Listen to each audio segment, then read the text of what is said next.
Assalamualaikum warahmatullahi wabarakatuh. Waalaikumsalam warahmatullahi wabarakatuh. Apa kabar semuanya? Alhamdulillah luar biasa. Badan sehat, otak cerdas. Alhamdulillah. Anak-anak sudah siap belajar? Sudah. Sebelum belajar seperti biasa kita Berdoa. silakan. Ada berdoa. Ada berdoa. Tangan Dilipat, kepala menunduk. Berdoa dengan bahasa yang santun. Berdoa mulai. Bismillahirrahmanirrahim. Alhamdulillahirabbil alamin. Ar-Rahmanir-Rahim. Maliki yaumiddin. Iyyaka na'budu wa iyyaka nasta'in. Ihdinas siratal mustaqim. Siratal ladzina an'amta 'alaihim ghairil maghdubi 'alaihim waladdallin. Amin. Bismillahirrahmanirrahim. Rabbi shrahli sadri wa yassir li amri wahlul 'uqdatam min lisani yafqahu qawli. Raditu billahi rabban wa bil islami dinan wa bi Muhammadin nabiyyan wa rasula. Rabbi zidni ilma warzuqni fahma waj'alni minas sholihin. Walhamdulillahi rabbil alamin. Hari ini anak-anak sehat? Sehat. Hari ini kita akan belajar di pendidikan agama Islam dan budi pekerti. Kita akan mencari tujuan pembelajaran ya. Kita akan mencapai tujuan pembelajaran. Tujuan pembelajaran kita di bab 5, silahkan dibuka di halaman 51. Di sini meneladani perjuangan Rasulullah Shallallahu Alaihi Wasallam. Ya, tujuan pembelajaran kita nanti yaitu meyakini peristiwa Fatu Makkah dan Haji Wada dengan benar. Juga membiasakan perilaku pantang menyerah sebagai bukti implementasi makna Fatu Makkah dan Haji Wada dengan benar. Dan juga nanti ada menjelaskan pengertian peristiwa Fatu Makkah dan Haji Wada dengan benar, menjelaskan sebab terjadinya peristiwa Fatu Makkah, juga menentukan perilaku mulia Rasulullah SAW dalam peristiwa Fatu Makkah dan Haji Wada. Alhamdulillah, baik. Kita tadi akan belajar apa? Bab 5. Meneladani perjuangan Rasulullah SAW. Sudah dibuka semuanya? Sudah. Apakah kita akan mereview dulu? Apakah yang kalian tahu tentang peristiwa Fatu Makkah? Siapa yang bisa? Apa yang kalian ketahui tentang peristiwa Fatu Makkah? Mbak Dita. Pembukaan kota Makkah atau pembebasan kota Makkah. Betul. Peristiwa atau Fatu Makkah itu sendiri artinya adalah pembukaan kota Makkah atau pembebasan kota Makkah. Nah, siapa yang tahu peristiwa Fatu Makkah itu terjadi berapa tahun? 8 tahun Hijriah atau bertepatan dengan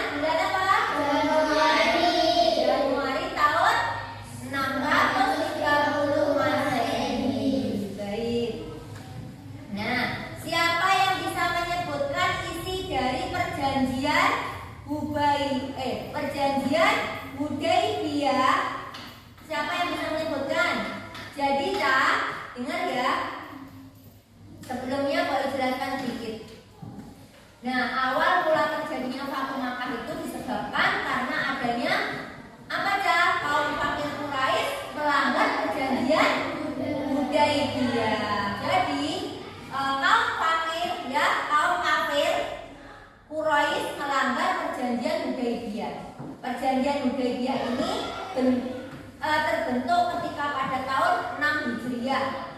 Ya, Rasulullah SAW mendapat perintah dari Allah Subhanahu Wa Taala untuk apa? Melaksanakan haji.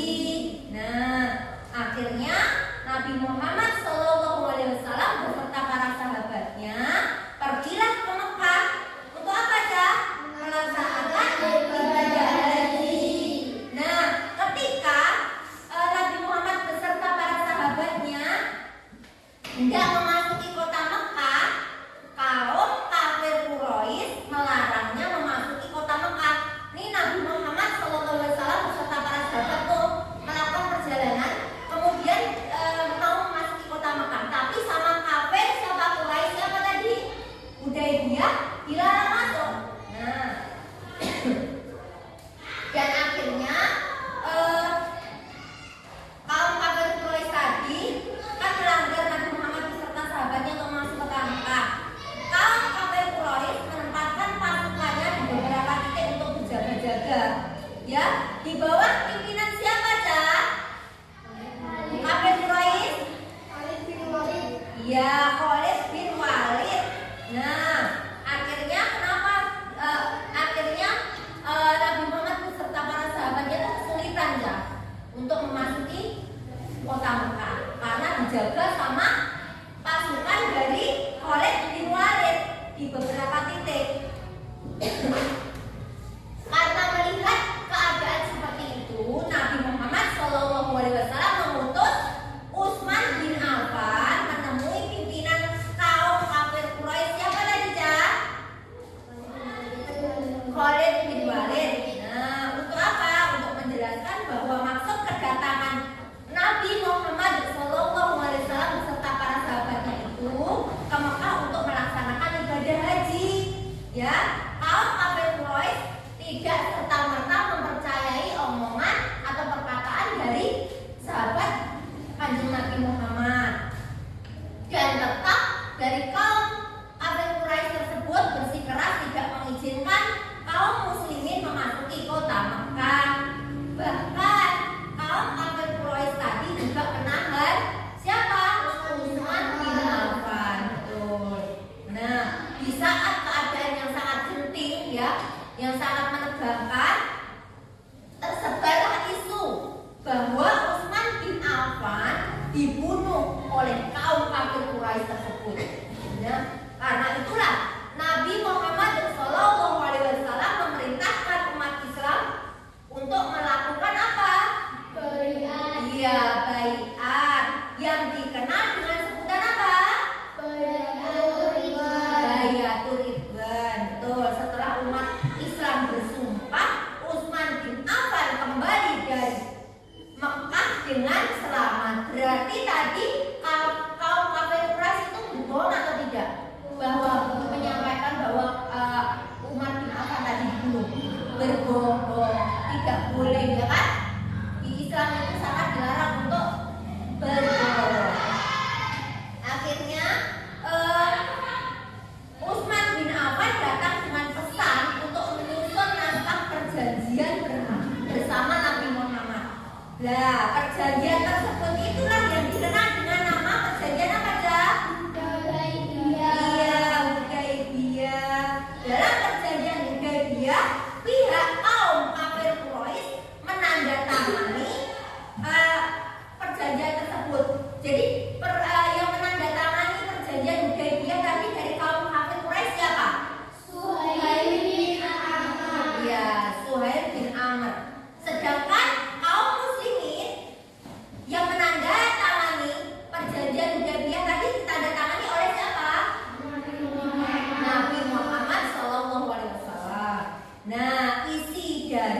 perjanjian Hudaybiyah itu sendiri apa? Silakan dibaca. Umat Islam dan kaum kafir Quraisy tidak boleh saling menyerang selama 10 tahun. Umat Islam dari kaum Quraisy yang datang kepada umat Islam tanpa seizin Madinah hendaknya ditolak oleh umat Islam. Kaum Quraisy tidak akan menolak orang-orang Islam yang kembali dan bergabung dengan mereka. Ia akan juga masuk dalam persekutuan dengan kaum Quraisy atau dengan kaum muslimin dibolehkan dan tidak akan mendapatkan larangan. Kaum muslimin tidak jadi mengerjakan umroh saat itu. Mereka harus kembali ke Madinah dan boleh mengerjakan umroh di tahun berikutnya. Nah, itulah beberapa dari isi perjanjian Hudaybiyah ya. Nah, tidak lama setelah terjadinya perjanjian Hudaybiyah, penandatanganan perjanjian Hudaybiyah, banyak kaum kafir Quraisy yang masuk ke dalam agama Islam secara diam-diam. Masya Allah, Allahu Akbar ya. Seperti siapa? Khalid bin Walid. Padahal siapa Khalid bin Walid tadi? Khalid bin Walid itu adalah salah satu pimpinan yang diutus sama kaum Quraisy untuk berjaga-jaga di beberapa titik terjadi tadi ya, untuk melarang atau menghalang-halangi pasukan dari kaum muslimin. Nah, akhirnya pimpinan tersebut karena adanya perjanjian Hudaybiyah malah alhamdulillah Allahu Akbar masuk ke dalam agama Islam. Masya Allah. Nah, selain itu juga selain Khalid bin Walid, siapa lagi yang masuk ke Islam? Muhammad bin Aslam dan Utsman bin Affan. Betul, itu semuanya sebelumnya adalah kaum kafir Quraisy. Nah, keadaan tersebut telah akhirnya diketahui oleh kaum kafir Quraisy dan membuatnya sangat marah. Benar benar? Nah, karena kafir Quraisy itu apa? Orang yang tidak mau menyembah adanya Allah Subhanahu wa taala. Nah, kaum kafir Quraisy menekan dan mengancam orang-orang yang masuk Islam tersebut. Jadi, pimpinan-pimpinan dari kaum kafir Quraisy tadi malah akhirnya diancam, ya. Nah, perjanjian Hudaybiyah yang pada awalnya disepakati bersama, ya, antara kaum muslimin dan kaum kafir Quraisy akhirnya dilanggarlah sama kaum kafir Quraisy, ya. Setelah 2 tahun masa perjanjian Hudaybiyah, orang kafir Quraisy bersekutu dengan siapa? Bani Bakar untuk menyerang Bani Khuza'ah yang merupakan kabilah yang berada di bawah perlindungan Islam. Peristiwa ini terjadi pada tahun berapa? 8 Hijriah. Nah, kemudian dari utusan kaum Bani Khuza'ah yang bernama Amr bin Salim pergi ke Madinah dengan naik kuda, mengadukan penyerangan yang dilakukan oleh Bani Bakar dan kaum kafir Quraisy kepada Nabi Muhammad SAW. Atas pengaduan dari Amr bin Salim tadi, maka Nabi Muhammad sudah mengirimkan utusan kepada siapa? Betul, kepada kaum Quraisy. Maka meminta ya atau mengutus kepada kaum kafir Quraisy yang berada di Mekah dengan misi perdamaian dengan menyampaikan 3 pilihan. Apakah 3 pilihan tersebut? Memutuskan hubungan persekutuan dengan Bani Bakar, menyalakan perjanjian Hudaybiyah sudah tidak dilakukan lagi. Nah, perjanjian Hudaybiyah padahal tadi mau dibuat 10 tahun ya. Ternyata baru 2 tahun sudah dilanggar oleh kaum kafir Quraisy. Akhirnya dibatalkanlah perjanjian tersebut. Gara-garanya apa? Kafir Quraisy marah karena adanya orang kaum kafir Quraisy masuk Islam ya. Nah, akhirnya kaum kafir Quraisy memilih pilihan yang ketiga dari 3 pilihan tersebut. Apa pilihan yang ketiga? Menyatakan bahwa perjanjian Hudaybiyah sudah tidak berlaku lagi. Kemudian kafir Quraisy segera menyadari telah berbuat kekeliruan. Karena itu kafir Quraisy mengirimkan Abu Sufyan untuk memperbarui perjanjian Hudaybiyah. Usaha yang dilakukan Abu Sufyan sia-sia. Karena apa? Nabi Muhammad menolaknya. Dengan demikian perjanjian Hudaybiyah telah berakhir, tidak berlaku lagi, ya. Nah, dengan demikian kota Mekah telah akhirnya, setelah ada tiga isi dari tiga pilihan, akhirnya kaum kafir Quraisy memilih pilihan yang ketiga. Tapi ternyata sia-sia. Karena apa ya? Ditolak sama Nabi Muhammad SAW, bahwa Nabi Muhammad menyatakan perjanjian Hudaybiyah sudah berakhir, ya. Nah, setelah mendapatkan pengaduan dari Amr bin Salim, utusan dari Bani Khuza'ah, Nabi Muhammad segera bertindak. Nabi Muhammad mempersiapkan 10.000 pasukan untuk membantu kaum Bani Khuza'ah.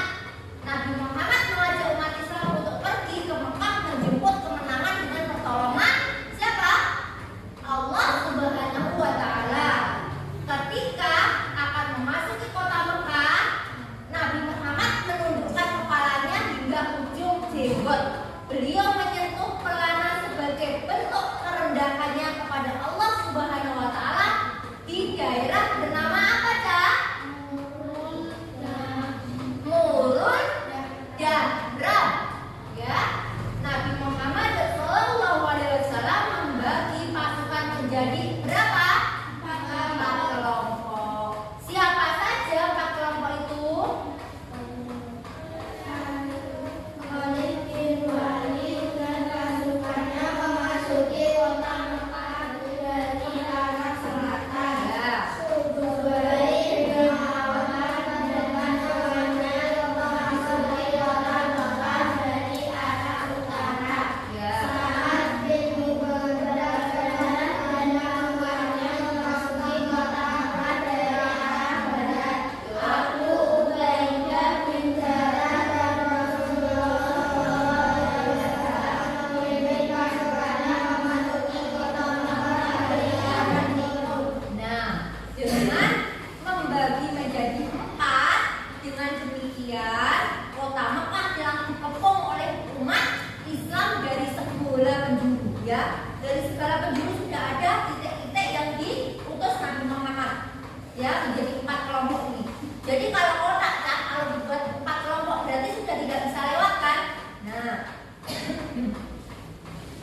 terus tepat pada hari Jumat tanggal 20 Ramadan tahun 8 Hijriah, Nabi Muhammad SAW dan kaum muslimin memasuki kota Mekah dengan aman, kecuali pasukan yang dipimpin oleh Khalid bin Walid.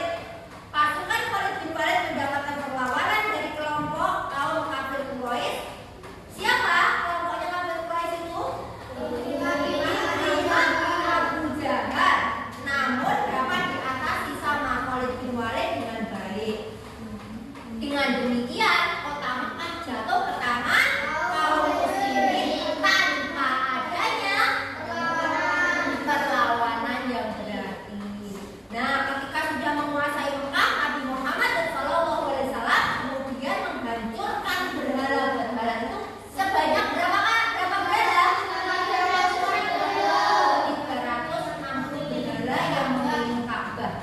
Setelah berhala-berhala itu bersih dari Mekah atau yang dari Ka'bah, yang mengelilingi Ka'bah, akhirnya Nabi Muhammad SAW memerintahkan Bilal bin Rabah mengumandangkan azan di atas Ka'bah. Umat Islam dapat melakukan sholat berjamaah bersama Nabi Muhammad SAW. Setelah itu Nabi Muhammad SAW naik ke mimbar dan berpidato. Hati para orang-orang kafir Quraisy cemas menanti putusan yang akan diberikan kepada mereka. Ya, kafir Quraisy merasa apa, Cak? Bersalah telah berbuat jahat kepada Rasulullah dan kaum muslimin ketika belum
Ya, berarti kalau ketika kalian temanmu ada yang salah, kalian boleh nggak langsung dendam? Kamu kemarin begini, kamu kemarin begini, boleh nggak?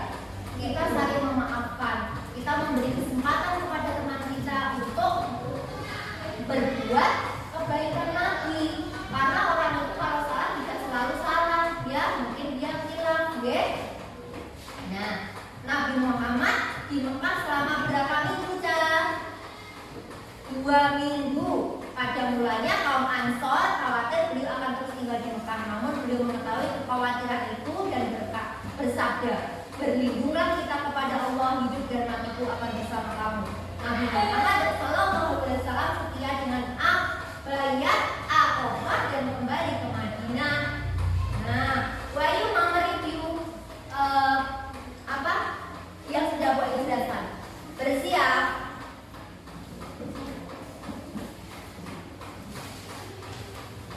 Pada bulan ke-11 atau Dzulqa'dah, Rasulullah SAW mengumumkan kepada kaum muslimin yang berada di kota, angkat tangan yang bisa,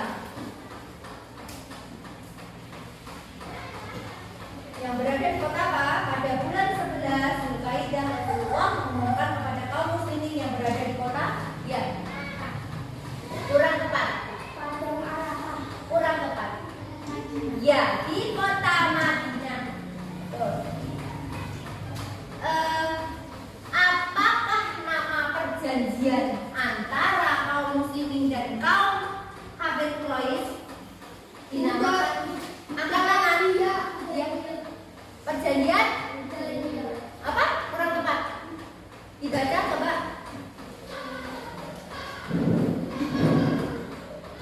Apa? Perjanjian apa? Ya, iya, Hudaybiyah. Betul. Nah, apakah isi dari 3 pilihan yang dipilih oleh kaum kafir Quraisy? Ya. Betul. Pilihan ketiga.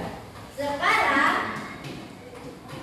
sebutkan pembagian 4 kelompok oleh Nabi Muhammad. Ya, Mbak Alia.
Sebelum pulang, kita baca doa terlebih dahulu sebelum pelajarannya berakhir.